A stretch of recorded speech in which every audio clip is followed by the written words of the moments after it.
আব্দুল হামিদ, যিনি সকল সুযোগ সুবিধা আওয়ামী লীগের কাছ থেকে নিয়ে শ্যালক সহ উনি সুন্দর মতন ইমিগ্রেশন ক্রস করে চলে গেলেন, এবং সরকারের কি যুক্ত, উনি লুঙ্গি আর মাস্ক পরা ছিলেন। ওনার পাসপোর্ট নাম্বার, ওনার আইডেন্টিফিকেশন, এটা কি লুঙ্গি আর মাস্কে আটকানো? উনি কি কোনো যদু মধু এরকম কেউ? তা তো নন। এবং ওনাকে এই বর্ডার পার করবার জন্য দায়ী করা হলো একজন এএসপি র্যাঙ্কের অফিসারকে। ওনার এলাকার এএসপির কি কোনো রকম কোনো সংশ্লিষ্টতা আছে? মানে দেখেন, অন্যায়ের ওপরে অন্যায়।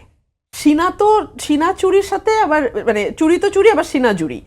তো অন্যায়ের উপর অন্যায় এএসপিকে। অথচ রিপোর্ট দেখলাম নেত্র নিউজের যে এনএসআই এবং ডিজিএফআই এর বোধহয় দুজন কর্মকর্তা তার ক্লিয়ারেন্স দিয়েছে, এবং তাদের আইডেন্টিটি নাম্বারও কিন্তু নেত্র নিউজ দিয়ে দিয়েছে, মানে কিছু ডিজিট ফাঁকা রেখে দিয়ে দিয়েছে।